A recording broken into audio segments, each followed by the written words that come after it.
नमस्कार श्रोते हो, ऑरो मराठीच्या यूट्यूब चॅनलमध्ये तुम्हा सर्वांचं मनापासून स्वागत. मृत्यूचे अतींद्रिय विज्ञान या मालिकेतील 8वा भाग आज आपण प्रस्तुत करत आहोत. आजचा विषय आहे आत्महत्या, समज गैरसमज आणि वास्तविकता. आपल्या सगळ्यांनाच माहिती आहे की आत्महत्या हा समाजातला एक अत्यंत भीषण, गंभीर असा विषय आहे. त्या विषयाला सामाजिक जसे पैलू आहेत तसे नैतिक पैलू आहेत, कायदेशीर बाजू आहेत त्याच्या काही. परंतु या सगळ्यापेक्षा अगदी वेगळ्या अशा एका पैलूचा आज आपण इथे विचार करणार आहोत. जीवाच्या दृष्टीने आत्महत्येचे काय परिणाम होऊ शकतात, आत्महत्येविषयीच्या समजुती असतात त्या कितपत बरोबर असतात, त्यामध्ये काही तथ्य आहे का, आणि या सगळ्याची वास्तविकता काय आहे, हे आज आपल्याला या भागामध्ये समजावून घ्यायचं आहे. आणि मला निश्चितपणे अशी खात्री आहे की हा आजचा भाग समजावून घेतल्यानंतर, म्हणजे आत्महत्या झालेल्या व्यक्तीची मृत्यूनंतरची स्थिती कशी असते त्यातली वास्तविकता समजून घेतल्यानंतर, जर एखाद्या व्यक्तीच्या मनात आत्महत्येचे विचार डोकावत असतील तर ती व्यक्ती निश्चितपणाने आत्महत्येपासून परावृत्त होईल असा मला विश्वास वाटतो.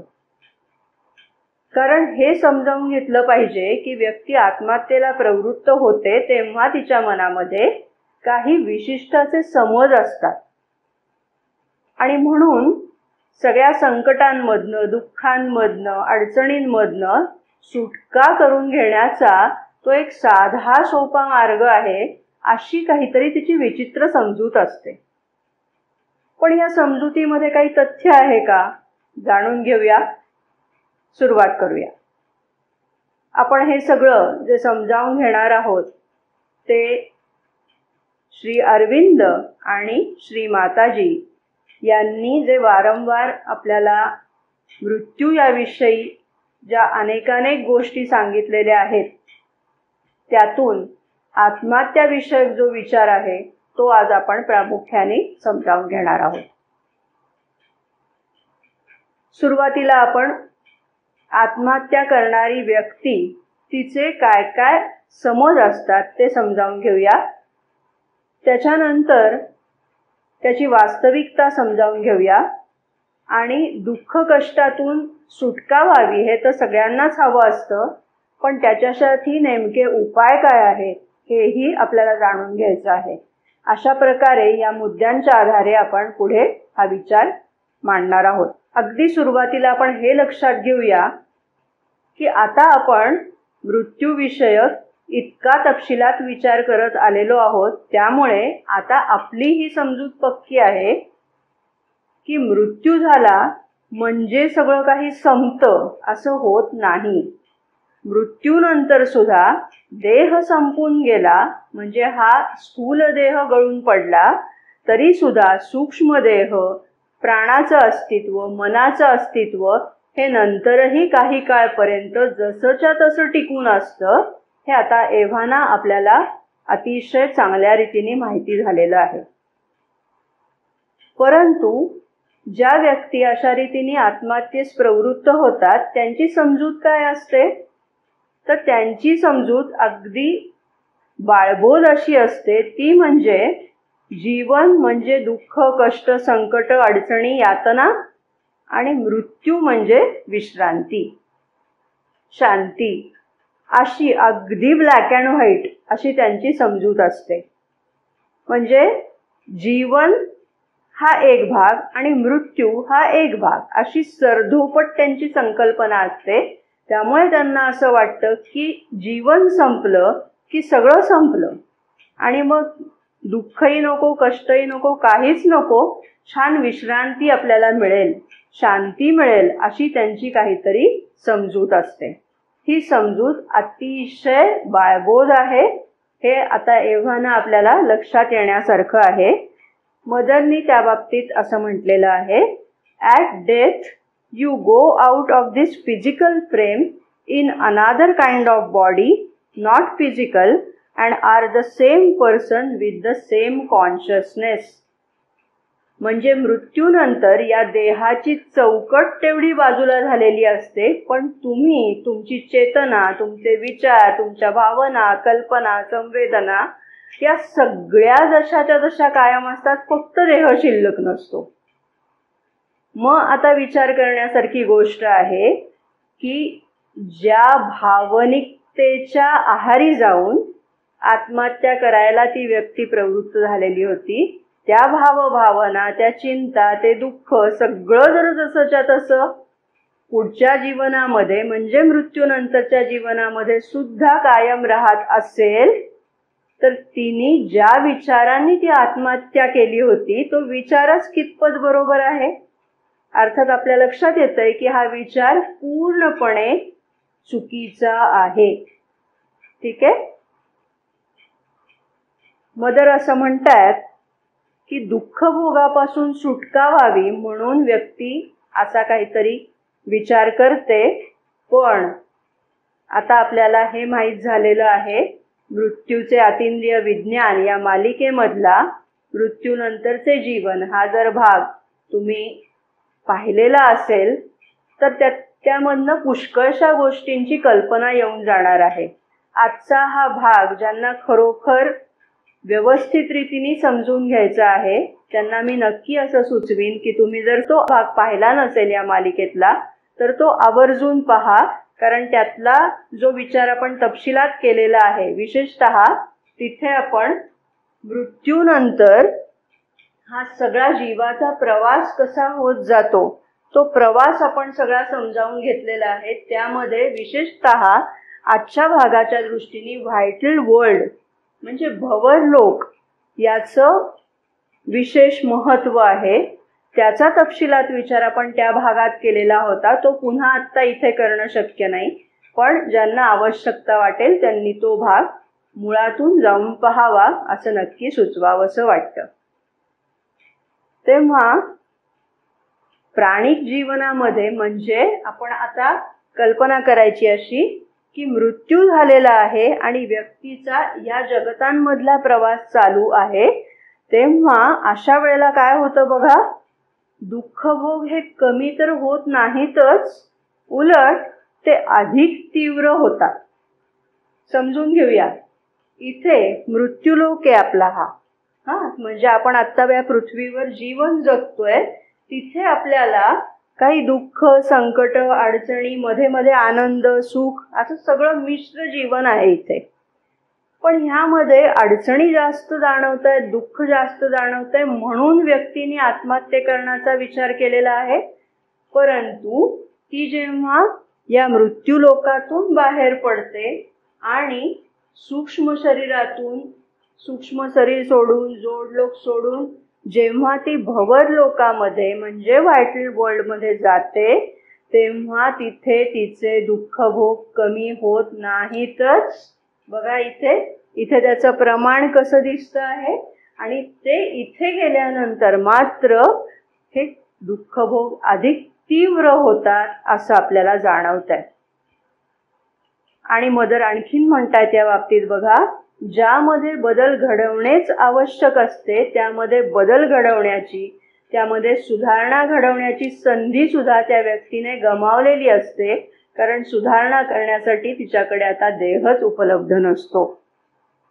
आणखीन एक कारण त्या असं म्हणतायत की अधिक उच्चतर, अधिक आनंदी, अधिक प्रकाशमय जीवन आणि चेतना यांच्या प्रत स्वतःला खुले करण्याची संधीही तिने गमावलेली असते, कारण तिच्यापाशी आता ते करण्यासाठी आवश्यक असणारा देहच नसतो. स्वतःची मनस्थिती सुधारण्यासाठी, ती अधिक प्रकाशमय, ती अधिक आनंदी, अधिक उत्साही, ती अधिक उपयुक्त करण्यासाठी लागणारी जी ऊर्जा आहे, जी चेतना आहे, ती तिने गमावलेली असते. काहींच्या बाबतीत असंही असू शकतं की त्यांना देहाचा तिटकारा येतो. देह ही एक कटकट आहे, तो एक वैताग आहे. विशेषतः ज्या व्यक्ती दीर्घकाळपर्यंत अशा आजारी असतात, काही त्रास असतात त्यांना, शारीरिक असतील किंवा काही अजून, तर त्या त्रासापोटी परावलंबित्व कदाचित आलेलं असतं. आजूबाजूच्या लोकांना त्या व्यक्तीचा त्रास होत असतो आणि ह्या सगळ्यामधून कदाचित निराश मनस्थितीमध्ये व्यक्ती या देहाची कटकटच नको असं म्हणून आत्महत्येसारखी कृती करायला प्रवृत्त होते असं आपल्याला दिसतं. अशा वेळेला मदर सांगतायत की असा विचार करता कामा नये. याचं कारण body is your fortress and your shelter. शरीर हा त्रास नाही, त्याचा वैताग वाटू देता उपयोगी नाही, तर शरीर हा जणू काही एखादा मजबूत किल्ला असावा आणि तो तुमचं संरक्षण करत असावा, तो तुम्हाला आश्रय देत असावा. असा एक किल्ला म्हणजे तुमचं शरीर आहे, असं त्याच्याकडे पाहिलं पाहिजे असं मदर सांगतात. याचा सविस्तर विचार आपण थोडा पुढे जाऊन करणार आहोत. कधी कधी असं व्यक्तीला वाटतं की आता जीवनात दुसरं मला काही पर्यायच नाहीये, इतका मी त्रासलेला आहे, इतका संकटामध्ये, इतका अडचणीत आहे की मला दुसरा कुठला उपायच सुचत नाही आणि म्हणून आत्महत्या हा एकच उपाय मला दिसतो आहे, असं एका व्यक्तीने मदरला पत्राने विचारलेलं आहे. तेव्हा मी काय करू? तेव्हा मदरनी असं म्हटलेलं आहे बघा, suicide far from being a solution is a stupid aggravation of the situation. कुठल्या तरी परिस्थितीमध्ये, विशेषतः आता आपल्याला हे सगळ्यांना माहिती आहे की शेतकऱ्यांच्या आत्महत्या म्हणजे कुठल्या तरी परिस्थितीमुळे ग्रस्त झाल्यामुळे ती व्यक्ती आत्महत्येचा निर्णय घेते. पण मदर काय म्हणतायत बघा, त्याने परिस्थिती सुधारत नाही तर ते त्या परिस्थितीचं स्टुपिड ॲग्रिवेशन आहे. म्हणजे काय? ती परिस्थिती स्वतःच्या मूर्खपणामुळे अधिक दुस्तर करण्यासारखं आहे, ती अधिक तीव्र करण्यासारखं आहे. हेही आपल्याला समजून येण्यासारखं आहे. त्याचाही विचार आपण नंतर करूया. पुढे त्यांनी काय म्हटलंय बघा, हे आपल्याला माहीत नसतं that for perhaps centuries will make life intolerable. व्यक्तीला आत्ता असं वाटतं की हे झाल्यामुळे सगळे प्रश्न सुटतील आणि सुटका होईल माझी त्या त्रासातून. तसं नाही. मदर म्हणतात त्या जीवाची, म्हणजे जी व्यक्ती आत्महत्या करते आहे त्याच्या जीवाची शतकानुशतक त्रासामधनं सुटका होऊ शकत नाही. मग आत्ता क्षणापुरता विचार करायचा, म्हणजे आपलं जे काही आयुष्य आहे अगदी क्षणभंगूर आयुष्य आहे आपलं. तसं म्हटलं तर दिसायला ते 100 वर्षाचं असलं तरी माशी पाख पाखडे तव हे सरे, इतकं त्या अल्पावधीमध्ये सरून जाणारं आयुष्य आहे. त्याच्या त्रासामुळे काहीतरी निर्णय घ्यायचा का पुढची शतकानुशतक तो त्रास अजून वाट्याला ओढवून घ्यायचा? या दोन्ही मधनं व्यक्तीने स्वतःच निवड करण्याची आवश्यकता आहे. म्हणजे आत्ताच्या थोड्याशा त्रासापासून पळून जायचं आणि पुढचा 100 वर्ष किंबहुना त्याच्याही पेक्षा अधिकचा कालावधीचा त्रास स्वतः ओढवून घ्यायचा का, हा विचार करण्याचा मुद्दा आहे. परत तेच बघा, एखादी व्यक्ती असा विचार करते की एक दिवस असा येईल की मी मरण पावलेला असेन आणि मग माझी सगळ्या त्रासामधनं सुटका झालेली असेल, असा विचार करून ती व्यक्ती आत्महत्या करायला प्रवृत्त होते. मदर काय ह्याच्यावर स्पष्टपणाने सांगतायत बघा, you can die 1000 times, it won't get you out. तुम्ही 100 वेळेला 1000 वेळेला अशा रीतीने जरी मरण पावलात तरीही तुमची त्या अडचणींमधनं सुटका होणार नाही. का होणार नाही? कारण तुम्हाला ते दुःखभोग सहन करून, त्याला तोंड देऊन, त्याच्या पार होऊनच त्यातनं पुढे जायचं आहे आणि तुमच्या जीवाची प्रगती करून घ्यायची आहे. म्हणून तुम्ही आत्ता तात्पुरती एक सुटका म्हणून तो मार्ग निवडाल, पण असा 1000 वेळेला तुम्ही जरी स्वतःचा मृत्यू स्वीकारला तरी त्यातून तुमची सुटका होणार नाही. तुम्हाला त्या परिस्थितीला तोंड द्यावंच लागेल, आज ना उद्या. आणि उद्या तोंड देताना ती परिस्थिती आणखीनच बिकट झालेली असेल, हे मदरनी सांगितलेलं आहे. आणि याच्यासाठी अगदी शाळकरी वयातल्या मुलांना सुद्धा कळेल असं साधं सोपं उदाहरण मदरनी इथे दिलेलं आहे. त्या काय म्हणतात बघा, की आपला जीव जो या पृथ्वी तलावर आलेला आहे तो काहीतरी एक निश्चित कार्य करण्यासाठी आलेला आहे. जीवाची अमुक एवढी प्रगती या जन्मात त्याला करून घ्यायची आहे असं त्या सायकिक बिईंगनी म्हणजे चैत्य पुरुषांनी ठरवलेलं आहे. आणि त्या बरहुकूम त्यांनी ह्या सगळ्या जीवनाची आखणी केलेली आहे. हे आता एव्हाना आपल्याला माहीत झालेलं आहे. तेव्हा त्याला या दिलेल्या जीवनामध्ये काही एक कार्य करणं अपेक्षित आहे. आणि ते कार्य पूर्ण न करताच अर्धवट सोडून तो जर तसाच निघून जाईल म्हणजे आत्महत्या करेल, तर त्याला ते कार्य पूर्ण करावंच लागणार आहे. या जन्मात नाही तर पुढच्या कोणत्या तरी जन्मामध्ये. आणि त्याच्यासाठी मदरनी उदाहरण असं दिलंय की समजा आत्ता तुम्ही परीक्षेची भीती वाटून अभ्यास झालेला नाहीये, परीक्षा द्यायला नको, नापास होईन का काय अशी भीती वाटून तुम्ही आत्ताची परीक्षा दिली नाहीत तर काय होणार आहे? त्या परीक्षेतनं तुमची सुटका नाहीये. आत्ता नाही परीक्षा दिली तर पुढच्या वर्षी परीक्षा द्यायचीच आहे. आणि पुढच्या वर्षी ती परीक्षा देणं अधिक कठीण होतं. याचं कारण आता अभ्यासाचा तो जो अभ्यासातलं जे सातत्य आहे ते राहिलेलं नसतं. तुमची सपोर्ट सिस्टीम म्हणजे तुमची मित्रमंडळी ही पुढच्या वर्षात निघून गेलेली असतात आणि तुम्ही मागे पडलेले असता. आणि त्या सगळ्यामुळे परिस्थिती अधिकच बिकट बनलेली असते. हे जसं अगदी भौतिक जीवनामध्ये आहे तसंच ते मृत्यूनंतरच्या जीवनामध्ये सुद्धा आहे असं मदरनी आपल्याला सांगितलेलं आहे. श्री अरविंदांनी पण असं सांगितलेलं आहे बघा, suicide does not escape from phenomenal being in this world. या जगामधनं आपलं हे जे अस्तित्व आहे त्या अस्तित्वापासून आपली सुटका होत नाही. ते अस्तित्व मृत्यूनंतर सुद्धा कायमच राहतं.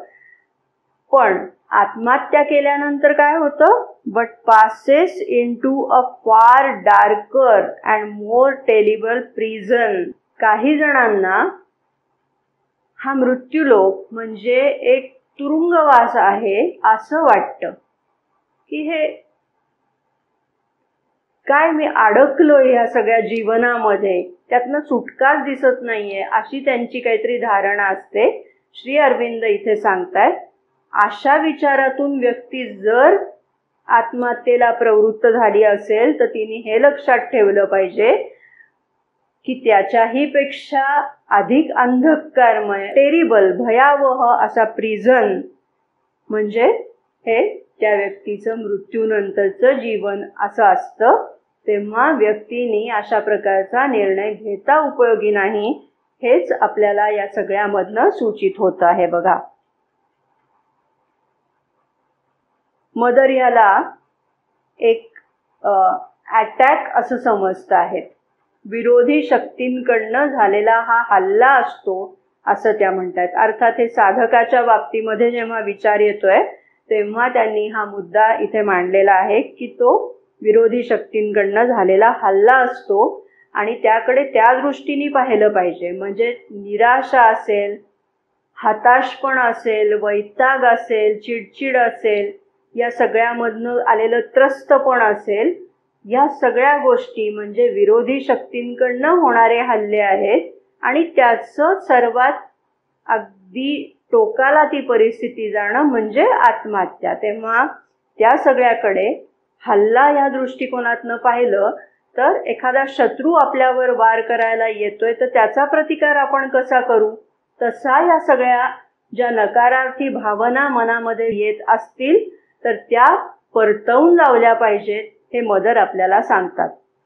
एक साधिका आहे, तिच्या मनामध्ये अशा प्रकारचे जेव्हा नकारार्थी विचार येत आहेत तेव्हा मदर तिला असं सांगता आहेत की व्हायटल वर्ल्डमध्ये, म्हणजे हे जे व्हायटल वर्ल्ड आहे याच्यामध्ये चोर दरोडेखोर असल्याप्रमाणे जे जीव आहेत ते जीव तुमच्यावर अशा प्रकारच्या सूचना पाठवत राहतात, नकारार्थी विचारांच्या, आत्महत्येच्या विचारांच्या, आणि तुम्ही त्याला बळी पडलात की त्यांचं फावतं.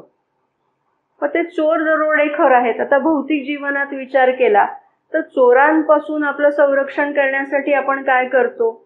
मदर सांगतात आपल्या घराचे दरवाजे घट्ट कडीक कुलपानी बंद करून घेतो. अगदी त्याचप्रमाणे हे जे व्हायटल वर्ल्डमधनं येणाऱ्या ज्या सजेशन्स आहेत, ज्या चुकीच्या सूचना आहेत, त्या विचारांना, त्या भावनांना आपण कडी कोयंडे लावून बंद केलं पाहिजे. त्यांना दरवाजामधून आत प्रवेशच देता कामा नये, म्हणजे मग अगदी जे टोकाचे आत्महत्येचे वगैरे विचार आहेत ते मनामध्ये उमटणारच नाहीत. अगदी कडी कुलूप लावून त्यांना ते बंद करून टाका दरवाजा, असं मदरनी त्या साधिकेला सांगितलेलं आहे. त्याला मदरनी रोगग्रस्त कल्पना असंही म्हटलेलं आहे. आजार एक या दृष्टीने त्याच्याकडे पाहिलं पाहिजे असंही त्यांनी इथे सुचवलेलं आहे. मॉर्बिड आयडियाज ऑफ सुसाईड असं त्याचं वर्णन त्यांनी केलेलं आहे. परत आता आणखीन एक साधकच आहे आणि तो साधक असं म्हणतोय की मदर, मी तुमचा अगदी एक अभागी मुलगा आहे असं मला वाटतंय. त्याचं कारण माझ्या जीवनामध्ये काही रामच शिल्लक नाहीये, माझ्या जीवनात करण्यासारखं काहीच नाहीये, मला कुठलं ध्येय नाहीये, उद्दिष्ट नाहीये. मग अशा वेळेला मी हे असं जीवन उगाचच ओढत राहू का? त्याच्यापेक्षा ते जीवन संपवणं बरं, असं मदरला त्या व्यक्तीने प्रश्न विचारलेला आहे. तेव्हा मदरनी त्यांना उत्तर दिलेलं आहे बघा. If you run away from this world you will have to come again, probably in worse conditions, and you will have to do everything all over again. जर तुम्ही अशा रीतीने या जीवनापासून पळ काढलात तर पुन्हा तुम्हाला या जीवनात यायचंच आहे, पण ते अधिक बिकट परिस्थितीमध्ये तुम्ही जन्माला याल आणि तुम्हाला पुन्हा नव्याने पहिल्यापासून सगळी सुरुवात करावी लागेल. म्हणजे आत्तापर्यंतच्या जीवनामध्ये जी काही प्रगती तुम्ही केलेली असेल ती एक प्रकारे गमावल्यासारखं होईल आणि म्हणून अशा प्रकारचा पळपुटेपणा करता कामा नये असंच श्री माताजींनी इथे सूचित केलेलं आहे. मदरनी तर एवढंही म्हटलेलं आहे की suicide is the most foolish action that a man can do. आत्महत्या ही अतिशय मूर्खपणाची गोष्ट आहे असं मदरनी इथे म्हटलंय. कारण काय? तर मगाचंच ते कारण की मृत्यू झाल्याने चेतना संपत नाही, त्या व्यक्तीचं अस्तित्व संपुष्टात येत नाही. And what was troubling you while you were alive continues to trouble you when you are dead.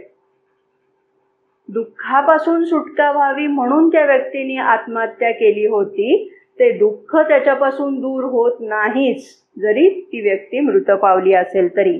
मग तो मृत्यूचा आत्महत्येचा खटाटोप कशासाठी केला? हा अगदी सहज मनात येणारा प्रश्न आहे. And without the possibility of diverting your mind which you can get when you were alive.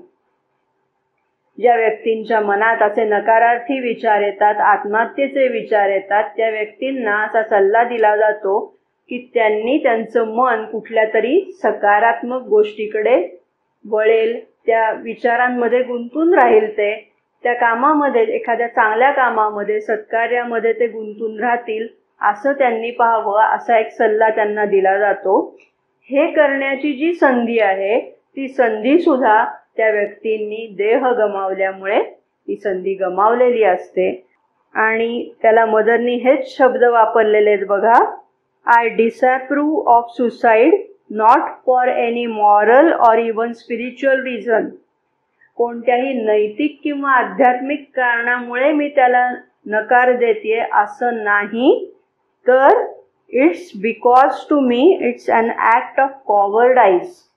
ती कृती कशी आहे तर भेकडपणाची, पळपुटेपणाची ती कृती आहे आणि त्यामुळे मी त्याला मान्यता देत नाही असं मदर इथे अगदी स्वच्छ शब्दामध्ये सांगत आहेत.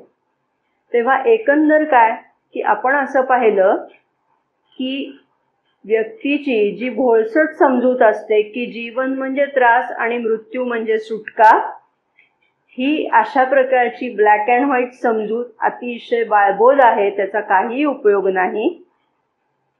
मृत्यूनी दुःखापासून सुटका होत नाही तर मग आत्महत्या कशाला करायची हा साधा सोपा विचार जरी मनात आला तरी ती व्यक्ती आत्महत्या करण्यापासून परावृत्त होईल. तेव्हा आत्तापर्यंतचे जे काही आत्महत्येबद्दलचे गैरसमज होते ते आपण आत्ता पाहिले आणि आता आपण थोडं अधिक तपशिलामध्ये जाऊया. आपण आत्तापर्यंत सामान्य व्यक्तीचा मृत्यूनंतरचा जीवन प्रवास कसा असतो, प्रगत व्यक्तीचा मृत्यूनंतरचा जीवन प्रवास कसा असतो हे समजावून घेतलं आणि आज आता आपण या निमित्ताने आत्महत्या केलेल्या व्यक्तीचा मृत्यूनंतरचा प्रवास कसा असतो हे समजावून घेणार आहोत. म्हणजे अशा व्यक्तीच्या मृत्यूनंतरच्या जीवनाची वास्तविकता काय असते हे समजावून घ्यायचं आहे. जेव्हा व्यक्ती अशा रीतीने कोणत्या तरी भावनातिरेकाच्या आवेगाने आत्महत्या करते, मग अशी आपण पाहिलं प्रचंड राग आलेला आहे किंवा प्रचंड वैताग आलेला आहे, त्रास होतो आहे, शोक प्रचंड दुःख होतं आहे आणि त्या दुःखाच्या भावनेतनं ती व्यक्ती आत्महत्येला प्रवृत्त होत आहे किंवा मार्गच दिसत नाहीये आणि म्हणून ती आत्महत्येला प्रवृत्त होते आहे. या सगळ्या गोष्टी एक प्रकारे भावविश्वाशी निगडीत असलेल्या गोष्टी आहेत आणि भावावेगाचा अतिरेक झाला, त्याचा प्रकर्ष झाला, त्याची तीव्रता प्रचंड वाढली तर त्या आवेगापोटी व्यक्ती जेव्हा आत्महत्येची ती कृती करते तेव्हा ती व्यक्ती या मृत्यूलोकातून थेट भवर लोकामध्ये जाऊन पोचते असं सांगितलेलं आहे. आणि हे व्हायटल वर्ल्ड हे किती त्रासदायक ठिकाण आहे हे आपण मृत्यूनंतरचे अतींद्रिय विज्ञान यातल्या भागात अतिशय तपशीलवार समजावून घेतलेलं आहे. तेव्हा या मधल्या सगळ्या पायऱ्या एक प्रकारे ती ओलांडते आणि एकदम इथे जाते आणि मग आपण कॉलेजमधल्या रॅगिंग सारखी जी परिस्थिती समजावून घेतली होती तशी त्या व्यक्तीची अवस्था होते. पण इथे ती परिस्थिती अधिक बिकट झालेली असते. याचं कारण असं की एरवी सुद्धा आपण पाहिलं की सामान्य व्यक्तीच्या जीवनामध्ये सुद्धा जेव्हा ती व्यक्ती प्राणिक जगतामध्ये प्रवेश करते आहे तेव्हा प्राणिक जगतातले ते जीव तिच्यावर एक प्रकारे भक्ष म्हणून तुटून पडतात. हे सामान्य व्यक्तीच्या बाबतीत सुद्धा होतं, पण आत्महत्या केलेल्या व्यक्तीच्या बाबतीमध्ये ती परिस्थिती अधिक बिकट होते. याचं कारण आत्महत्या केलेल्या व्यक्तीची जी मनस्थिती असते, दुःख, त्रास, हताशा, निराशा, वैताग, निगेटिव्हिटी या सगळ्या ज्या गोष्टी आहेत त्या गोष्टी म्हणजे एक प्रकारे त्या व्हायटल वर्ल्ड मधल्या जीवांचं पक्वान्न आहे. आणि म्हणून एखादं पक्वान्न मिटक्या मारत जसं खावं तसं त्या जीवांना त्या आत्महत्या केलेल्या व्यक्तीपासून मजा मिळते. आणि म्हणून हे अशा प्रकारच्या सूचना ते मृत्यूलोकाकडे पाठवत असतात की ज्या अशा सेन्सिटिव्ह व्यक्ती आहेत, ज्या भावनांच्या भरामध्ये वाहवत जाणाऱ्या व्यक्ती आहेत, ज्या प्राणप्रधान व्यक्ती आहेत, ज्यांचं जीवन आत्ता उत्साहात तर दुसऱ्या क्षणी अगदी निराशेच्या गर्तेत, असे जे भावनांचे आंदोलनं सारखी ज्यांच्यामध्ये चाललेली असतात, हे सगळं प्राणाचं कार्य असतं. प्राणावर नियंत्रण नसलेल्या व्यक्तींचं जीवन हे एक प्रकारे अशा प्रकारचं असतं आणि त्यांना मग ह्या सगळ्या अशा प्रकारच्या गोष्टींचा हा खूप जास्त त्रास सहन करायला लागतो, हे आपण जीवनामध्ये पाहत असतो. बघा मदर काय म्हणतात, खूप तपशिलामध्ये मदरने वर्णन केलेलं आहे. जणू काही अशा व्यक्ती जेव्हा या व्हायटल वर्ल्डमध्ये प्रवेश करतात तेव्हा त्यांना कसं वाटतं, feel at sea, helpless and defenceless. जणू काही एखाद्या महासागरामध्ये प्रवेश करावा तशी त्यांची स्थिती असते, असहाय्य आणि कुठलंही संरक्षण नाही अशी त्यांची ती स्थिती असते. हेल्पलेस अँड डिफेन्सलेस असं म्हणत असताना मदरनी अजून त्याचा बारकावा सांगितलाय बघा. But in the world of vital forces you are a stranger.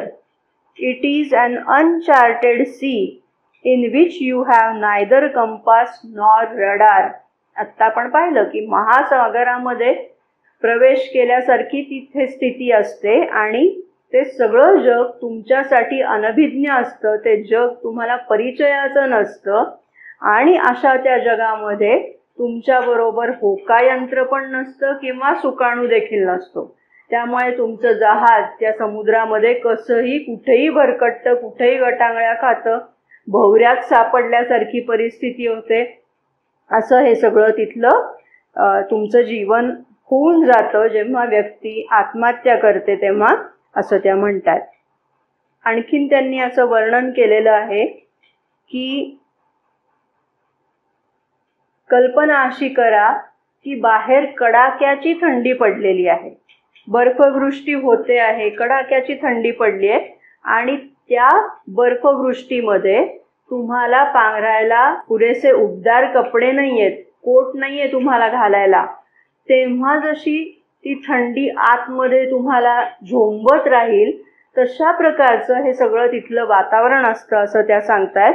किंवा आश्रय घेण्यासाठी कुठे आसरा पण मिळत नाही अशी ती स्थिती असते. हेही उदाहरण समजत नसेल तर मदरनी आणखीन एक त्याच्याही पेक्षा अधिक चपखल असं उदाहरण दिलंय. ते त्या म्हणतात बघा, even no skin covering you, your nerves exposed and bare. म्हणजे त्वचा हे आपलं एक संरक्षक कवच आहे ना, तर आतल्या नसा ते कवच नसल्यामुळे जर उघड्या पडल्या तर त्यांना ती थंडी कशी बोचेल, त्यांना त्या सगळ्या वातावरणाचा कसा त्रास होईल, हे याची कल्पना करा. म्हणजे मदर म्हणतात तुम्हाला त्या मृत्यूनंतर अशा व्यक्तींचं जीवन कसं असेल याची थोडीफार तरी कल्पना येऊ शकेल. समजा हेही उदाहरण आपल्या पचनी पडत नाहीये, समजत नाहीये आपल्याला, असं असेल तर कदाचित एक अनुभव मात्र आपण सगळ्यांनी कधी ना कधीतरी घेतलेला असतो आणि तो म्हणजे झोपेमध्ये कधीतरी आपल्याला एखादं अतिशय वाईट स्वप्न पडलेलं असतं. कुरूप काहीतरी चेहरे, विद्रूप चेहरे आपल्याला दिसत असतात, विकट हास्य करणारे असतात, तुम्हाला काहीतरी त्रास देत असतात त्यातले ते जे जीव असतात ते, किंवा तुम्ही त्या सगळ्या वातावरणापासून पळ काढायचा प्रयत्न करताय पण तुम्हाला पळताच येत नाहीये. अशा प्रकारचं काहीतरी एक अतिशय त्रासदायक, भयानक असं स्वप्न तुम्हाला पडतं. अगदी हे असं नाही, मी एक उदाहरण म्हणून सांगितलं. अशा प्रकारचं जेव्हा दुःस्वप्न पडतं तेव्हा व्यक्ती काय करते, तर व्यक्ती तिच्याही नकळतपणाने ती स्वतःच्या शरीरात परतते. म्हणजे जेव्हा ती झोपलेली असते तेव्हा स्वतःचं शरीर, स्थूल देह जो आहे तो सोडून ती ह्याच प्रांतामध्ये सूक्ष्म शरीराने फिरायला गेलेली असते एक प्रकारे, आणि त्याचं आपल्या मनाने केलेलं वर्णन असतं ते म्हणजे दुःस्वप्न. त्या व्हायटल वर्ल्ड मधला तो भीषण सगळा प्रकार बघून ती वेगाने, झपाट्याने परत स्वतःच्या शरीरात येते, कारण शरीर हे संरक्षक कवच आहे. शरीर हा एखादा आश्रय देणारा भरभक्कम किल्ला आहे असं मदरनी जे मगाशी म्हटलं होतं त्याचं कारण आत्ता आपल्या लक्षात येईल बघा. ठीक आहे. तेव्हा व्यक्ती शरीरात परत येते, तिला जाणीव होते की अरे मी आत्ता पाहत होते ते स्वप्न होतं, ते खरं नव्हतं. आणि मग तिला हायसं वाटतं, मग ती सुटकेचा निश्वास टाकते. हा अनुभव बहुतेक सगळ्यांनी घेतलेला असतो. तर आता समजून घेण्यासारखी गोष्ट अशी की व्यक्ती जेव्हा आत्महत्या करते तेव्हा त्या दुःस्वप्नामध्ये ती स्वतःहून प्रवेश करते आणि तिने परतीचे मार्ग कापून टाकलेले असतात. परतीचे दोर तिने स्वतःहून कापून टाकलेले असतात, कारण तिनेच स्वतःचं शरीररूपी चिलखर फेकून दिलेलं असतं. त्यामुळे परत शरीरात येणार कशी अशी तिची दुरवस्था तिथे होते असं मदर आपल्याला सांगताय. ठीक आहे. बघा, आपण मगाशी त्याचा विचार केला. There are men who say how unhappy I am in this body and think of death as an escape. या देहाची कटकट वाटते आणि म्हणून मृत्यूचा सोपा उपाय ते अवलंबू पाहतायत. तेव्हा बघा काय म्हणतायत. But after death you have the same vital surrounding and are in danger from the same forces that are the cause of your misery in this life. ज्या गोष्टीपासून सुटका करू पाहत होता, ज्या कारणामुळे तुम्ही आत्महत्या करायला प्रवृत्त झाला होता, ते कारण मृत्यूनंतर सुद्धा तुमची पाठ सोडत नाही. मग आत्महत्या करण्याचा उपयोग काय हे मदर इथे सांगतायत. बघा, आपण मागे विचार केलेला होता की मृत्यूनंतर जीवाचा जो प्रवास चालतो तो प्रवास एक प्रकारे बिकट असतो. तो का बिकट असतो याची 3-4 कारणं पाहिली होती. तीच आता पुन्हा एकदा आत्महत्येच्या दृष्टिकोनातून आपण पाहणार आहोत. ठीक आहे. हा जो प्रवास आहे तो कसा असतो मृत्यूनंतरचा प्रवास. तर बघा, आपण पाहिलं होतं मागे की त्यांनी देहरूपी जे संरक्षक कवच आहे ते त्याचं गळून पडलेलं असतं आणि त्याचा आंतरात्मिक जगतापर्यंत प्रवेश व्हायचा असतो. त्या दरम्यानचा हा जो सगळा प्रवास आहे तो मोठा बिकट असतो. कशामुळे? तर त्यातलं पहिलं कारण, he has left the protection of the body and has not yet found the refuge in the psychic. आंतरात्मिक जगत हे खऱ्या अर्थाने विश्रांती स्थान आहे. ठीक आहे. आधेमध्ये कुठल्याही जगतामध्ये त्याला विश्रांती मिळत नाही. त्याला प्रत्येक जगतामध्ये काही ना काहीतरी कार्य करायचं आहे, हे आपण मागे समजावून घेतलेलं आहे.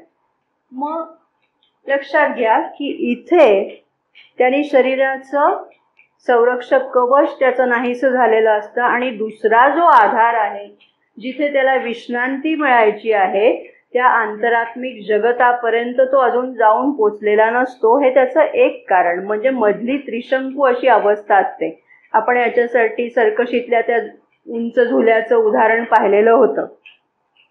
दुसरं कारण, he is obsessed and pulled back by his past.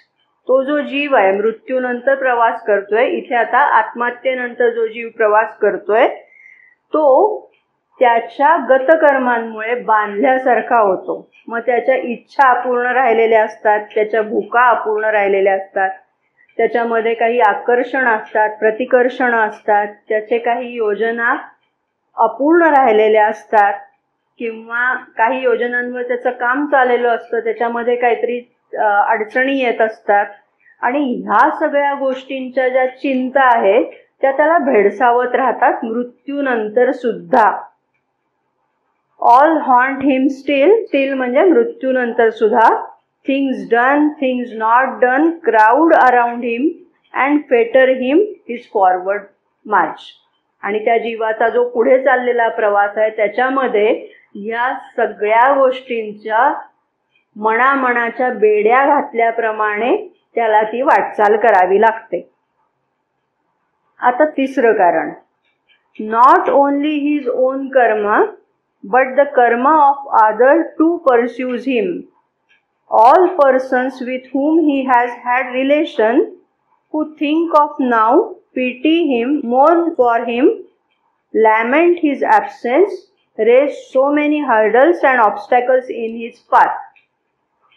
आता कल्पना करा, आत्महत्या केलेल्या व्यक्तीच्या कुटुंबातल्या मागे राहिलेल्या ज्या व्यक्ती आहेत, त्या व्यक्ती या गेलेल्या व्यक्तीबद्दल काय विचार करत असतील?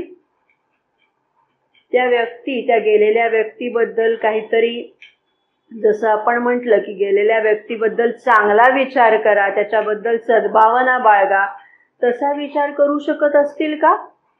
कल्पना करा, आत्महत्या करून जी व्यक्ती मरण पावलेली आहे त्या व्यक्तीने उरलेल्या कुटुंबावर भलं मोठं कर्ज ठेवलेलं आहे. तर त्या उरलेल्या व्यक्ती या व्यक्तीबद्दल सद्भावनापूर्ण विचार करतील का? कसा विचार करतील? आपल्याला सहज कल्पना येण्यासारखी आहे. म्हणजे आता इथे लगेच आपल्या लक्षात येईल, आपण मागे पाहिलं होतं की इथे पृथ्वी तलावर असलेले तिचे हितसंबंधी व्यक्ती आहेत किंवा नातेवाईक मंडळी आहेत, त्या व्यक्तींचा त्या गेलेल्या व्यक्तीला आधार मिळू शकत असतो, आसरा मिळू शकत असतो. तो आसरा सुद्धा या व्यक्तीने स्वतःच्या हाताने एक प्रकारे स्वतःच्या पायावर धोंडा पाडून घेतलेला असतो. म्हणजे दोन संरक्षक गोष्टी, एक तर स्वतःचं शरीर, चिलखतासारखं असलेलं शरीर तिने गमावलेलं असतं, आणि दुसरं म्हणजे ही जी सपोर्ट सिस्टीम तिला मिळू शकली असती तीही तिने गमावलेली असते. आणि या सगळ्यामधनं दुःख, त्रास कमी तर होत नाहीत, उलट ते अधिक वाढतात. आणि चौथं, again there are forces and personalities in the intermediate world's.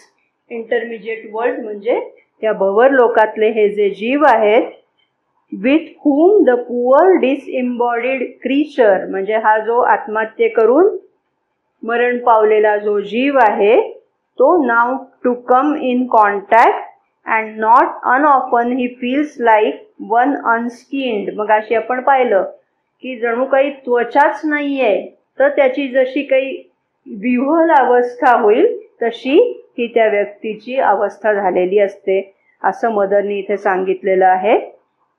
आणि म्हणून हा देह म्हणजे त्रास नाही, कटकट नाही, त्याच्याकडे वैताग या दृष्टिकोनातून कदापिही पाहता कामा नये. तर प्रगती करण्यासाठी आपल्याला देण्यात आलेली ही एक संधी आहे, या दृष्टिकोनातून या देहाकडे आणि जीवनाकडे पाहिलं पाहिजे, हे आपल्याला या सगळ्या अभ्यासातून लक्षात येतं. श्री अरविंदांनी ईश उपनिषदावर जे भाष्य केलेलं आहे त्या भाष्याच्या दरम्यान आत्महत्या करणाऱ्या व्यक्तीची जी स्थिती असते त्याच्यावरही भाष्य केलेलं आहे, त्याचं विस्तृत विवेचन केलेलं आहे. त्यातील काही भाग आता आपण समजावून घेऊया. ते काय म्हणतात बघा. Worse prison of darkness, the asuric worlds envelop in blind gloom. म्हणजे तिथला जो अंधकार आहे त्याचं इथे वर्णन केलेलं आहे. हे सगळं आसुरिक जगत आहे. व्यक्ती जेव्हा आत्महत्या करून त्या प्राणिक जगतामध्ये जाते तेव्हा त्या जगताचं हे वर्णन ते करतायत बघा. When a man dies in great pen or in great grief or in great agitation of mind and his last thoughts are full of fear, rage, pain or horror, then the jivatma in the sukshma sharir is unable to shake off these impressions from his mind for years, sometimes for centuries. मगाशी पण आपण हे पाहिलं बघा की जेव्हा ती व्यक्ती अशा रीतीने कुठल्या तरी आवेगाच्या भरामध्ये आत्महत्येची कृती करते तेव्हा त्या अंतिम क्षणी तिच्या मनामध्ये ज्या भावभावना आहेत, मग त्याच्यामध्ये राग आहे, भीती आहे, काहीतरी दुःख वेदना आहेत, त्या ज्या सगळ्या भावभावना आहेत त्याच्यापासनं त्याची जी काही मनावर तिच्या ठसे उमटलेले असतात त्याच्यापासनं तिची वर्षानुवर्ष नव्हे शतकानुशतक सुटका होऊ शकत नाही, असं त्यांनी इथे म्हटलेलं आहे. कारण त्याचं वर्णनच त्यांनी असं केलंय, कारण हा मृत्यूचा नियम आहे. काय नियम आहे? तर तो नियम आपल्याला आता माहिती आहे की मृत्यूच्या क्षणी व्यक्तीची जी काही भावस्थिती असते, जी काही मनस्थिती असते, ती मनस्थिती तो जणू काही या पुढच्या प्रवासासाठी शिदोरी म्हणून बरोबर घेऊन जात असतो. मग जाताना जर ती व्यक्ती अतिशय आनंदी, प्रसन्न, समाधानी, कृतकृत्य अशा अवस्थेत असेल तर तिचा पुढचा प्रवास अर्थातच सुखकारक होईल. पण ती व्यक्ती अशा रीतीने निराशेच्या भावनेमध्ये असेल, गर्ततेत गेलेली असेल तर ती त्याच सगळ्या गोष्टींची शिदोरी बरोबर घेऊन जाते आणि तेच वातावरण ती स्वतःबरोबर एक प्रकारे कॅरी करणार आहे. When the departing spirit gathers up the impressions of its mortal life, as a host gathers provender for its journey, आपण आता म्हणलं ना शिदोरी घेऊन जातो, and whatever impressions are predominant at that moment govern its conditions afterwards. शेवटच्या क्षणी, अंतिम क्षणी तिची जी काही स्थिती आहे ती स्थिती तिची मृत्यूनंतर देखील कायम राहते. बघा, श्री अरविंद म्हणतात, they have died full of impressions of grief, impatience, disgust and pain. दुःख, वेदना, त्रास, चिंता या सगळ्याची इम्प्रेशन्स आहेत, या सगळ्याचे ठसे आहेत, ते घेऊन ती व्यक्ती मरण पावली आहे. In the state of gloom, अत्यंत हताश, निराश अशा मनस्थितीत, एक झाकूळ, एक मळं झालेलं आहे अशा मनस्थितीत ती बाहेर पडलेली आहे. They are continually repeating the last scene of their life.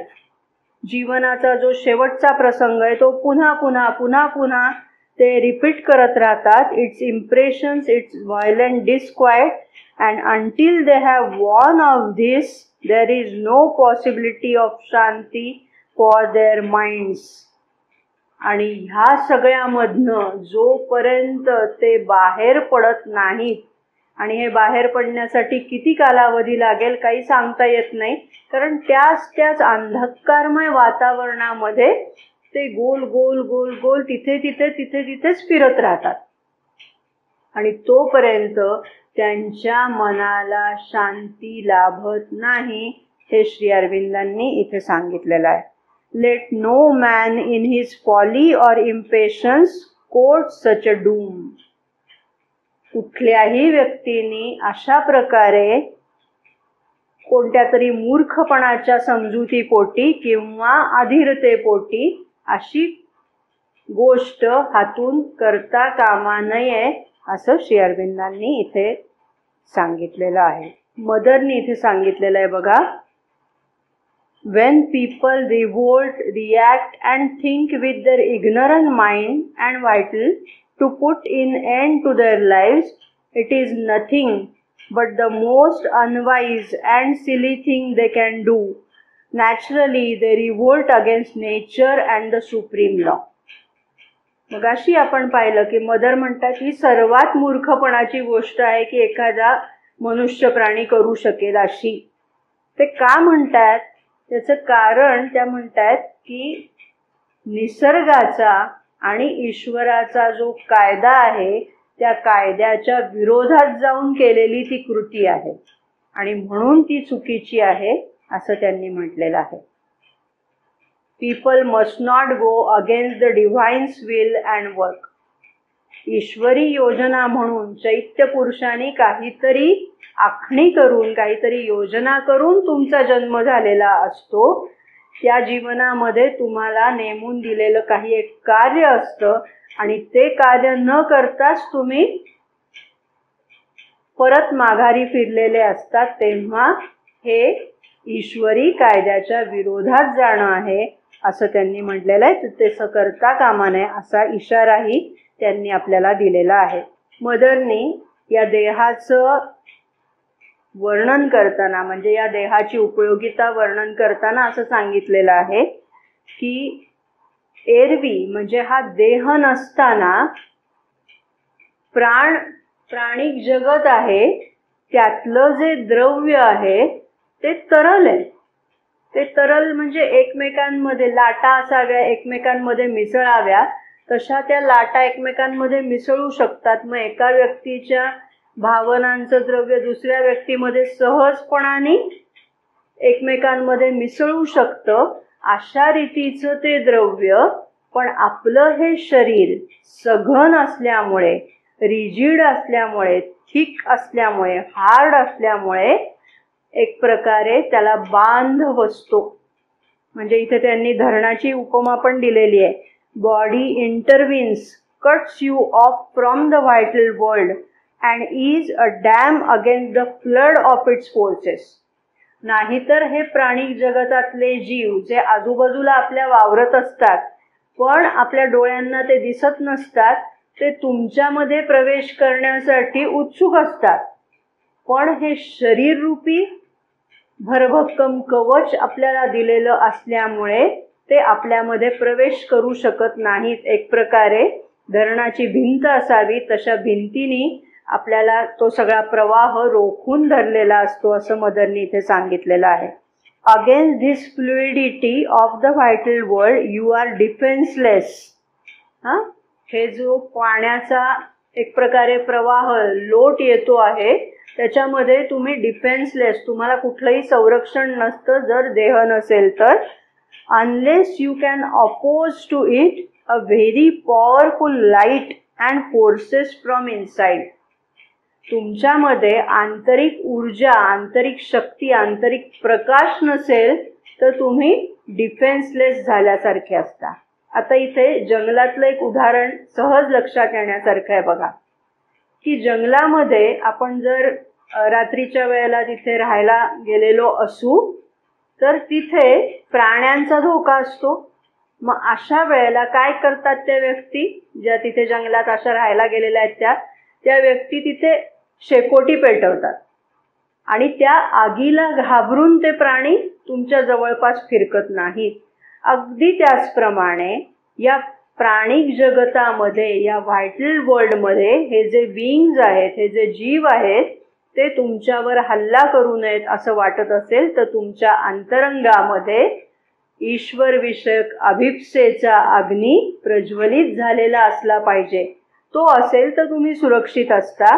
अन्यथा ज्याला याची काही जाण नाहीये त्याच्यासाठी शरीर हा एक सुरक्षित आसरा असतो, असं त्यांनी सांगितलेलं आहे. मग या सगळ्यावर सोल्युशन काय? आत्महत्या हे सोल्युशन नाही, हे आता आपल्याला एव्हाना कळलं. मग काय काय उपाय असू शकतात या बाबतीत? तर मदर श्री अरविंदांनी यावर काय सांगितलेले आहेत बघा. The suffering it causes cannot cease by going out. It can only cease by the inner cause being removed. ज्या प्रश्नामुळे ती व्यक्ती इतकी त्रस्त झालेली होती, त्या प्रश्नाचं आंतरिक कारण जे आहे ते जोपर्यंत दूर होत नाही तोपर्यंत तो प्रश्न सुटत नाही. और else by your drawing back from them. किंवा दुसरा एक मार्ग म्हणजे त्यापासून स्वतःला अलिप्त करायचं, हा एक मार्ग त्यांनी सांगितलाय. और रिअलायझिंग युअर ट्रू सेल्फ. तुम्ही तुमचा आत्मा, तुमचं स्वरूप स्वतःचं काय आहे हे ओळखण्याचा प्रयत्न करणं, हाही एक मार्ग आहे असं त्यांनी सांगितलेलं आहे. आणि असं जर जेव्हा व्यक्ती प्रयत्न करते तेव्हा त्या अडचणी लगेच नाहीशा होणार नाहीयेत, पण त्या अडचणी ज्या आत्तापर्यंत इतक्या तीव्र स्वरूपात भेडसावत होत्या त्याची तीव्रता काही अंशी कमी होते. त्या आता तुम्हाला तेवढ्या त्रासदायक वाटेनाशा होतात, कारण तुम्ही स्वतःच्या स्वरूपामध्ये स्थित झालेले असता. तुम्ही त्याला मी स्वतः असं म्हणून समजत नसता. Would refuse to regard them as part of itself. आत्तापर्यंत आपण मन प्राण शरीर म्हणजेच आपण आहोत असं जे समजत असतो त्याच्यापासून आता आपण काहीसे दूरस्थपणाने, साक्षी भावाने बघायला शिकतो. आणि त्यामुळे त्या अडचणींचा जो त्रास आधी प्रचंड वाटत होता तो आता त्याची तीव्रता कमी झालेली असते, त्याचा जोर कमी झालेला असतो. And this liberation too can only come by sadhana. आणखीन एक श्री अरविंदांनी असं सांगितलंय, the only real thing is to get rid of the old lower self and be reborn to the new higher one. मी म्हणजे मन नाही, प्राण नाही, शरीर नाही, तर मी म्हणजे कोण आहे? मी म्हणजे चैत्य पुरुष आहे किंवा मी म्हणजे आत्मा आहे. ही धारणा व्यक्तीच्या हृदयामध्ये स्थिर होणं म्हणजे व्यक्तीचा एक प्रकारे नवीन उच्चतर चेतनेमध्ये पुनर्जन्म होणं हा त्याच्यावरचा उपाय आहे असं त्यांनी सांगितलेलं आहे. मदरनी आणखीन सांगितलेलं आहे, when they emerge from ignorance into knowledge, it's the only way out to emerge from ignorance into knowledge. अज्ञानामधून ज्ञानाच्या दिशेने व्यक्ती जेव्हा प्रगत होते तेव्हा मग खऱ्या अर्थाने त्यातून मार्ग सुटू शकतो. इथे आता आपल्याला लक्षात येईल की व्यक्ती आत्महत्या करायला जी प्रवृत्त झाली होती त्याची जी काही 4-5 कारणं आपण पाहिली त्या सगळ्यामध्ये तिचं अज्ञान हेच मूल कारण आहे. म्हणजे मृत्यू ही सुटका आहे, मृत्यू ही विश्रांती आहे किंवा हा देह म्हणजे त्रासदायक आहे, कटकट आहे, तेव्हा तो नकोच. अशा प्रकारे ह्या ज्या काही समजुती आहेत हे सगळं अज्ञान आहे. या अज्ञानामधून व्यक्ती जर ज्ञानाच्या दिशेने प्रगत होईल म्हणजे जेव्हा तिला या सगळ्याची वास्तविकता समजेल, जशी ती आत्ता आपण इतका वेळ समजावून घेतली, ती तशी वास्तविकता तिला समजावून आली तर मग ती असं वेड्यासारखं चुकीच्या मार्गाने प्रवास करणार नाही. एक कायमची जी गोष्ट मदर सांगत असतात ती म्हणजे to be in your psychic consciousness. आपल्या चैत्य पुरुषामध्ये स्थिर राहायचा प्रयत्न करायचा. मग ही बाहेरची दुःख, संकट, त्रास, त्रागा या सगळ्या गोष्टी त्याचा जोर हळूहळू कमी होत जातो कारण तुम्हाला तुमच्या आत्मरूपाचं भान यायला लागतं. या सगळ्याही गोष्टी तसं म्हटलं तर खूप उच्च पातळीवरच्या आहेत. पण जी सामान्य व्यक्ती आहे तिच्यासाठी काय, तर मदरनी तिला असा सल्ला दिलेला आहे की तुम्ही मृत्यूचा जो सारखा विचार मनामध्ये घोळवत बसलेला आहात, आत्महत्येचे जे विचार तुमच्या मनात येत आहेत त्याच्यापेक्षा प्रे for the removal of the last obstacles and the descent of an all illuminating peace and joy. काय करा तर हे जे काही शिल्लक राहिलेले अडथळे आहेत त्या अडथळ्यांपासून माझी सुटका होऊ देत आणि शांती आणि आनंद मला लाभू देत अशा प्रकारची प्रार्थना ईश्वराकडे करत राहा. मृत्यूचे विचार मनात घोळवत बसू नका असं मदरनी त्या व्यक्तीला सांगितलेलं आहे. आणि आणखीन महत्त्वाचा सल्ला जो कायमच सगळ्यांनीच लक्षात ठेवण्यासारखा आहे तो म्हणजे be patient, firm and steady, face quietly the difficulties of life and still more quietly the difficulties of sadhana, then you will be sure of the final success असं मदर सांगतात. म्हणजे जीवनातली जी दुःख संकट आहेत, अडीअडचणी आहेत त्यांना धीराने सामोरं जा आणि त्यांनाच असं नाही तर साधनेतल्या ज्या अडचणी आहेत त्यांनाही तशाच स्थिरपणाने दृढ निश्चयाने सामोरं जाणं आवश्यक आहे. तरच तुम्हाला अंतिम विजय मिळू शकेल असं मदरनी सांगितलेलं आहे. आणि आता थोडंसं पूर्ण योगाच्या साधकांसाठी श्री अरविंद काय म्हणतात बघा. This yoga to be done well requires perfect balance.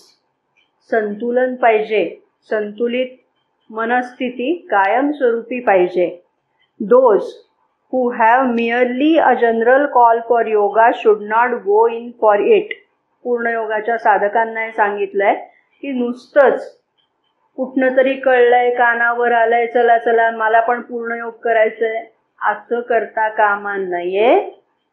पुरेशी खात्री झाल्याशिवाय की हो मला हेच करायचं आहे असा तुमचा पक्का निश्चय झाल्याशिवाय या मार्गामध्ये प्रवेश करू नका असं वारंवार श्री अरविंद सांगतात. त्याचं कारण काय ते आपल्याला इथे पुढे लक्षात येईल बघा. Because It opens a possibility for the higher consciousness to work, as well as a possibility for the powers of the vital world to come and take possession. ज्यांची मनस्थिती संतुलित नाही, आपण पाहिलं की असंतुलित मनस्थिती, प्राणाची सगळी जी ही अशी उछलकूद आहे, कधी इकडे तर कधी तिकडे, अशा प्रकारचे जी आंदोलनं सगळी चाललेली आहेत, म्हणजेच त्या व्यक्तीचं जीवन हे संतुलित नाहीये. अशी व्यक्ती आत्महत्या करायला प्रवृत्त होते. त्या व्यक्तीसाठी पूर्णयोग हा धोकादायक कसा, हे श्री अरविंदांनी इथे सांगितलंय.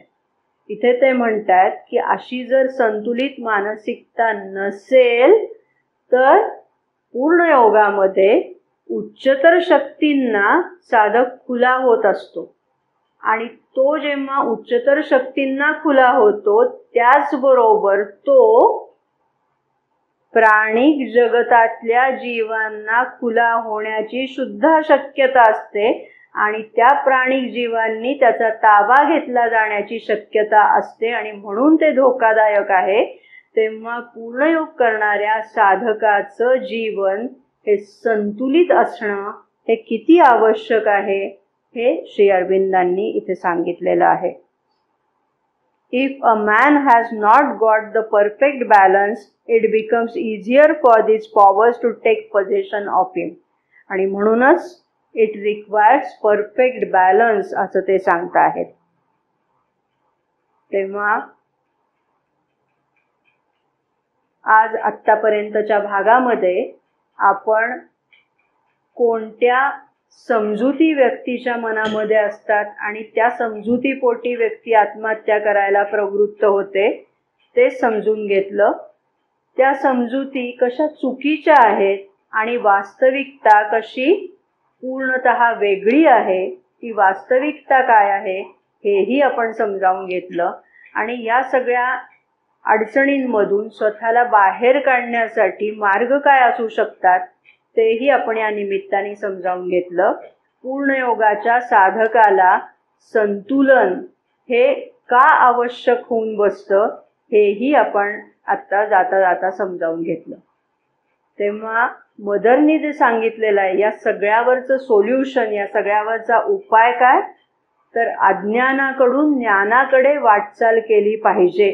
मदर आपल्याला कायम सांगत असतात की चिअरफुल राहा, प्रसन्न राहा, आनंदी राहा. तेव्हा आपण सगळेजण सूर्यप्रकाशित मार्गाचा अवलंब करत असू असा विश्वास मला नक्की आहे.